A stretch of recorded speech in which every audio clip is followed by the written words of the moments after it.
दोस्तों आदाब, नमस्कार। साहित्य पर चर्चा में आपका एक बार फिर स्वागत है, खैर मकदम है।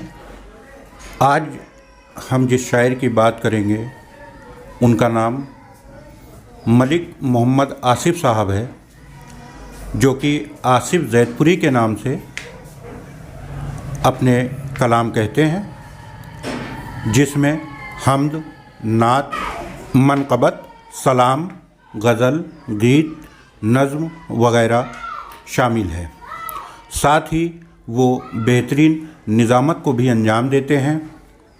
लेकिन बहुत कम लोग ही ऐसे हैं जो आसिफ जैदपुरी साहब की इन खूबियों के बारे में जानते हैं, जिसकी ख़ास वजह उनका मुशायरे के स्टेजों से दूर रहना है।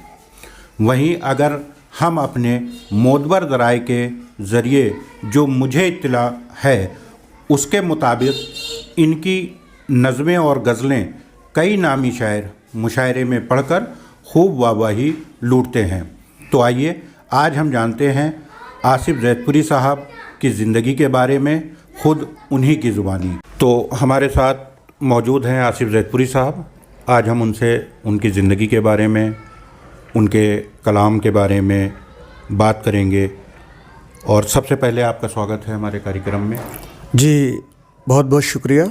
अस्सलाम वालेकुम, आदाब। वालेकुम अस्सलाम। सबसे पहले आपसे ये जानना चाहेंगे हम कि आप की जो ज़िंदगी है, शुरुआती ज़िंदगी, आपकी पैदाइश कहाँ हुई, आपने शिक्षा कहाँ से हासिल की, इसके बारे में आप थोड़ा। हाँ, ये थोड़ा से आपको डीप में जाना पड़ेगा, थोड़ा सा गहराई में जाना पड़ेगा, इसलिए कि मेरी पैदाइश रुदौली कस्बे के पास एक छोटा सा गांव है भौली, वहाँ पर हमारी पैदाइश हुई। और सन 1977 में 77 में हमने वहाँ पे स्कूल में 7th पास किया। और उसके बाद हमारे वालिद मोहतरम वो वहाँ से हिजरत करके, माइग्रेट करके, और वो जैदपुर आ गए थे।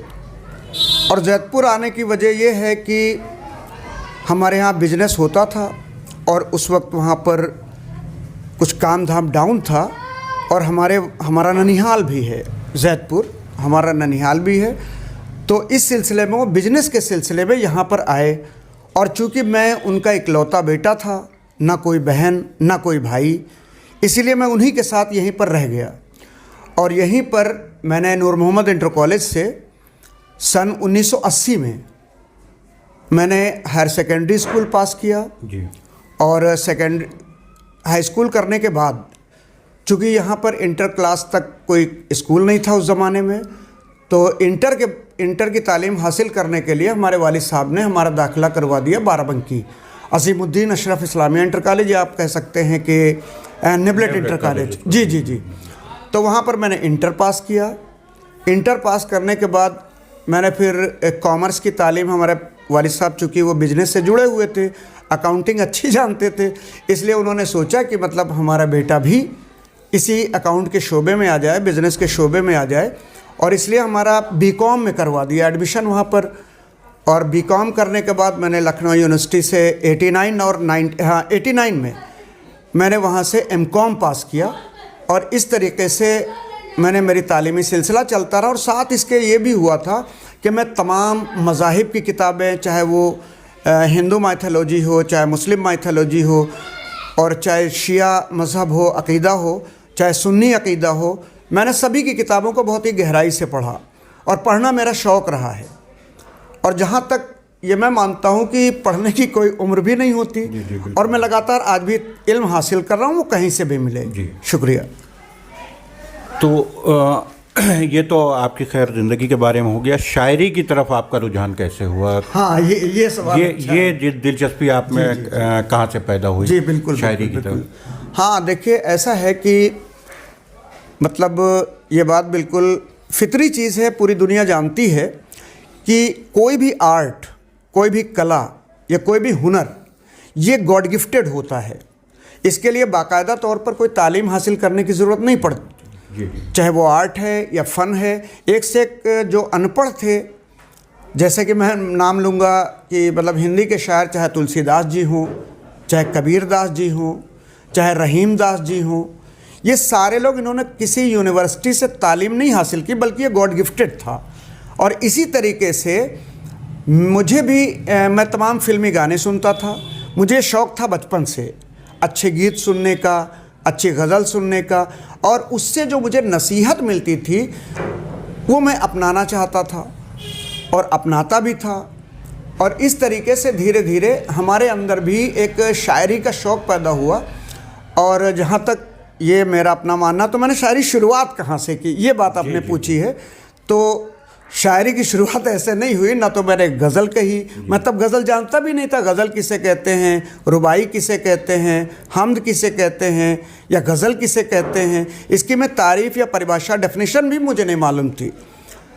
और इत्तेफाक ये हुआ कि मैं फ़िल्मी गाने सुनता था, और फ़िल्मी गाने सुनने के बाद उनकी पैरोडी, मतलब जो मेन गीत होता था उसी गीत की बहर पकड़ के मैं कुछ मजाकिया शायरी किया करता था।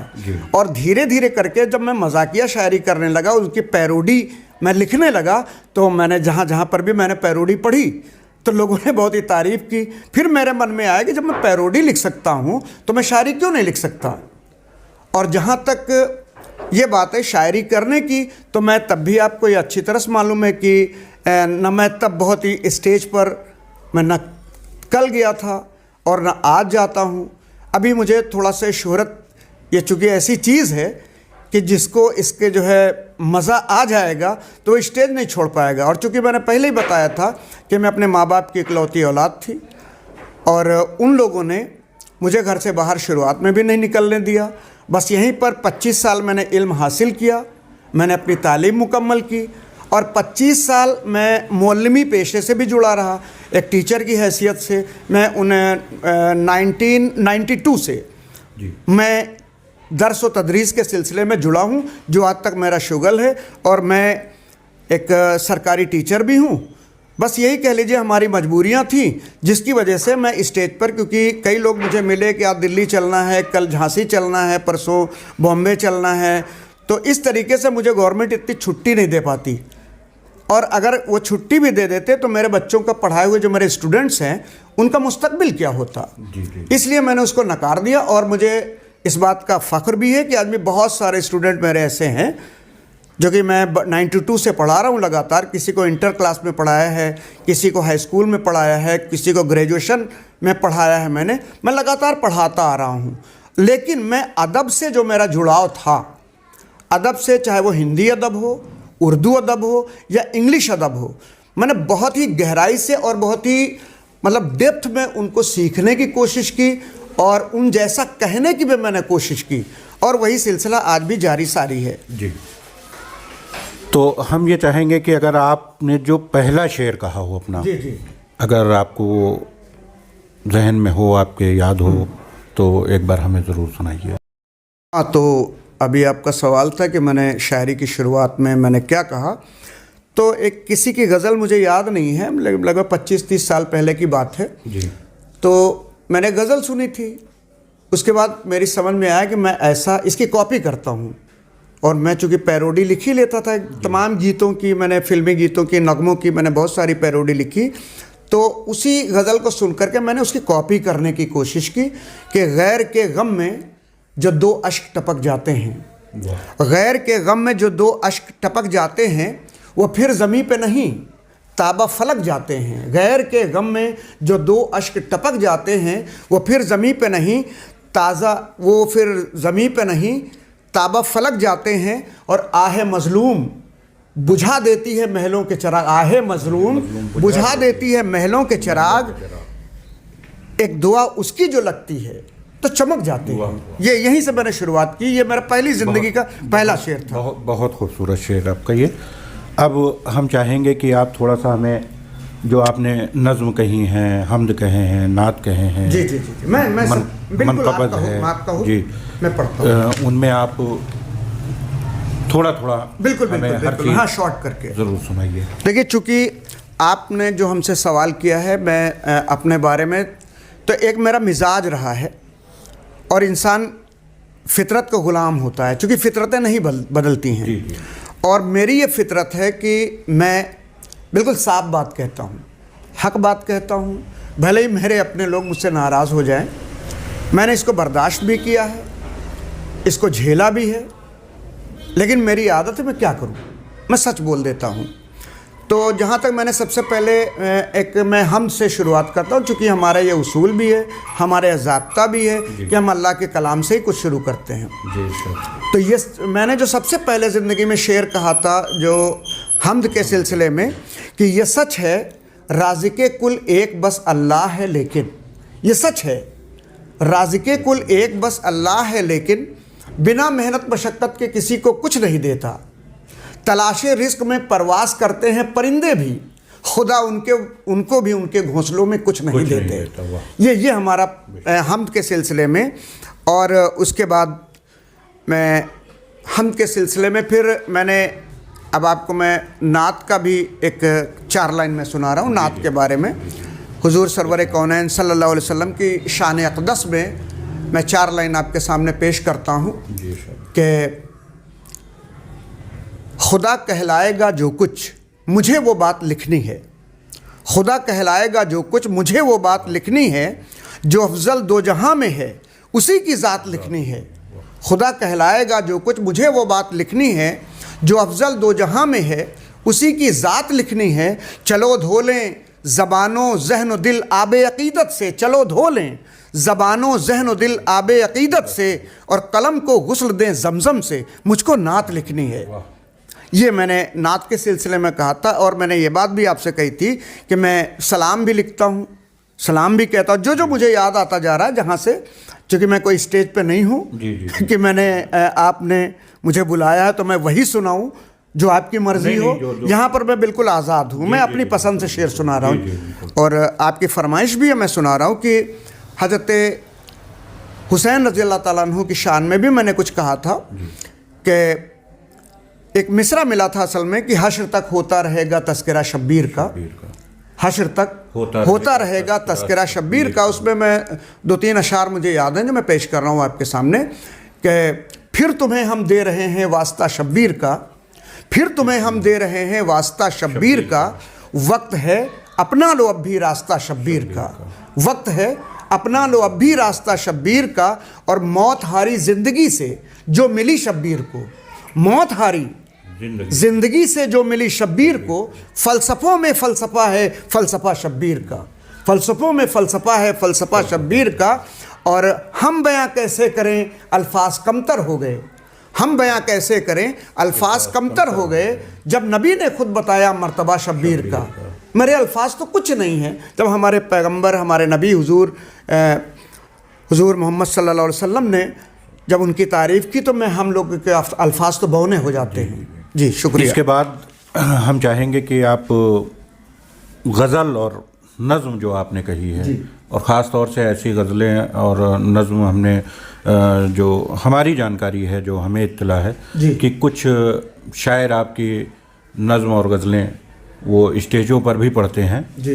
तो हम ये चाहेंगे कि कुछ आप अपनी कही हुई नज़्म और गज़ल के जी 1-2 मिसरे हमें ज़रूर। जैसा कि आपने ये मुझे हुक्म दिया है कि मैंने इतनी गज़लें कहीं, इतनी नज़में कहीं जो मुझे बिल्कुल 100% तो नहीं याद है, सब डायरीज़ में लिखी पड़ी हैं, और कभी मैंने कलेक्शन भी सब नहीं किया, लेकिन जहाँ जहाँ से मुझे याद आता रहा है वो मैं आपके सामने पेश कर रहा हूँ। ये मेरी ज़र्रा नवाज़ी होगी आपकी तरफ से।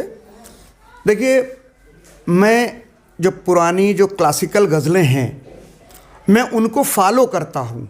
जो पुरानी क्लासिक गज़लें हैं जो हमारे तमाम शुराए कराम कह कर गए हैं, हमारे बुज़ुर्ग शुराए कराम जो कह के गए हैं, मैं उनको पूरी तरह से फॉलो करता हूँ। लेकिन जहाँ तक ये है कि मैं नए ख़याल, नई चीज़ें मैं कहने की कोशिश करता हूँ। और सबसे बड़ी बात तो ये है कि जैसे कि डॉक्टर बनने के लिए इंसान को सिर्फ मेडिकल की पढ़ाई करनी पड़ती है, और हिस्टोरियन बनने के लिए सिर्फ हिस्ट्री की पढ़ाई करनी ज़रूरी होती है, इंजीनियर बनने के लिए आपको टेक्नोलॉजी की पढ़ाई करनी पड़ती है, लॉयर बनने के लिए आपको एडवोकेसी पढ़नी पड़ती है, BA LLB LLM वगैरह करना पड़ता है। लेकिन ये अदब ऐसी चीज़ है, जो मैं बड़ी बात कर रहा हूँ अब यहाँ पे, कि अदब ऐसी चीज़ है जिसमें इन सभी को जब तक आप नहीं पढ़ेंगे, जब तक आप अच्छे शायर बन भी नहीं सकते। क्योंकि इसमें शायरी में समाजियात भी होता है, हिस्ट्री भी होती है, इतिहास, जोग्राफिया और इसके अलावा समाजियात भी शामिल होती है। और अब गज़ल का कैनवस बहुत बड़ा है।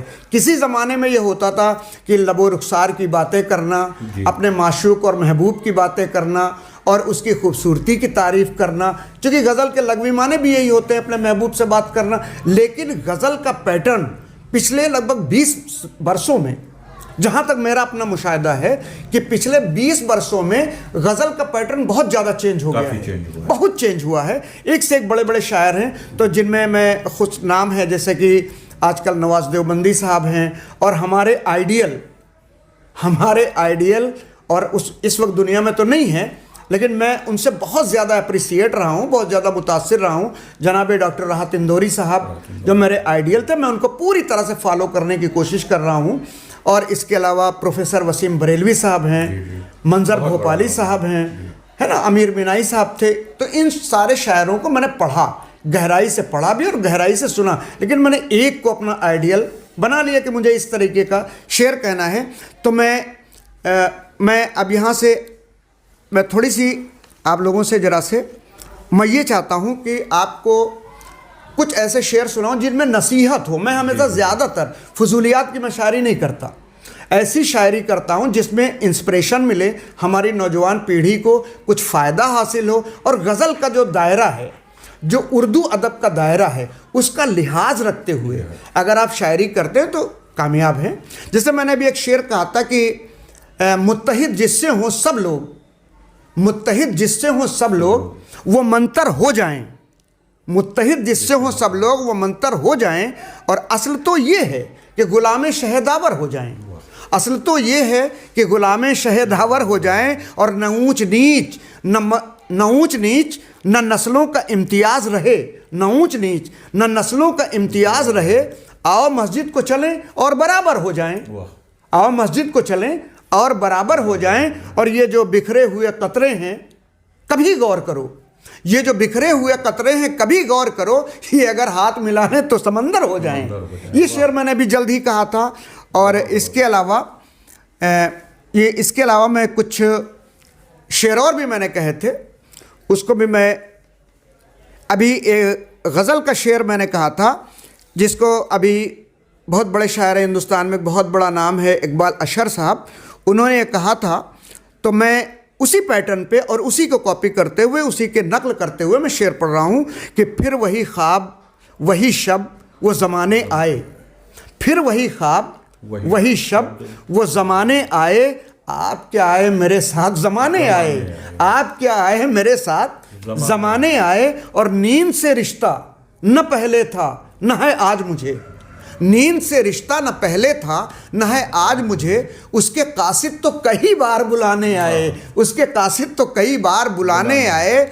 और जब उसके कासिद तो कई बार बुलाने आए। और ज़िंदगी में ये हालात हाजिरा का तंज है, समाप्त करिएगा कि ज़िंदगी में तो मेरा साथ कभी दे ना सके, ज़िंदगी में तो मेरा साथ कभी दे न सके।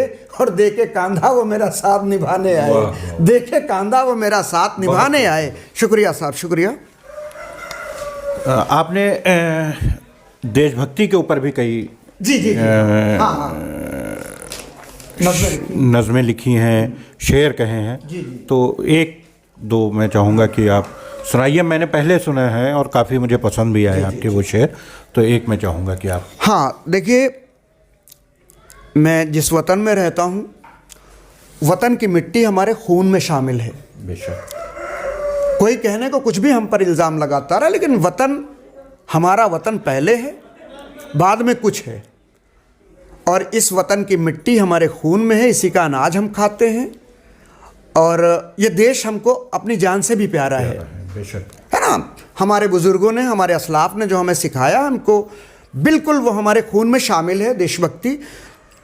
और देशभक्ति के मुताल्लिक मैंने बहुत सारे शेर पढ़े थे, बहुत सारे मैंने शेर लिखे हैं। तो आप पूछ रहे थे, देखिए आजकल देश के हालात किसी से ढके छिपे नहीं हैं, तो उस पर भी मैंने अभी चंद लाइनें कही थी, चंद शेर मैं उसके हवाले से भी पेश कर रहा हूँ कि दो मुखालिफ सिमत में जब काफ़िले बढ़ जाएंगे, दो मुखालिफ सिमत में जब काफ़िले बढ़ जाएंगे, फिर यकीनन दरमियानी फासले बढ़ जाएंगे, फिर यकीनन दरमियानी फासले बढ़ जाएंगे। और जब नहीं होगा हमें एक दूसरे का कुछ ख्याल, जब नहीं होगा हमें एक दूसरे का कुछ ख्याल, हर गली हर मोड़ पर फिर हादसे बढ़ जाएंगे। जब नहीं होगा हमें एक दूसरे का कुछ ख्याल, हर गली हर मोड़ पर फिर हादसे बढ़ जाएंगे। और तुम हमारे घर तो आओ छोड़कर झूठी है ना, तुम हमारे घर तो आओ छोड़कर झूठी है ना, देख लेना चाहतों के सिलसिले बढ़ जाएंगे, देख लेना चाहतों के सिलसिले बढ़ जाएंगे। सबसे आखिरी में हम ये चाहेंगे जी जी कि आप कोई रवायती या क्लासिकल गज़ल के कुछ शेर हमें सुनाइए और उसके बाद कार्यक्रम को हम समाप्त करेंगे। जी जी जी जी तो बिल्कुल आप कोई भी रवायती या हाँ, चूँकि आपने जो फरमाइश कर दी, या कह लीजिए कि आपने एक मुझे हुक्म दे दिया, फरमाइशी है अब। हाँ, ये आप कह सकते हैं, लेकिन हमारे लिए तो बाइसे फ़ख्र है।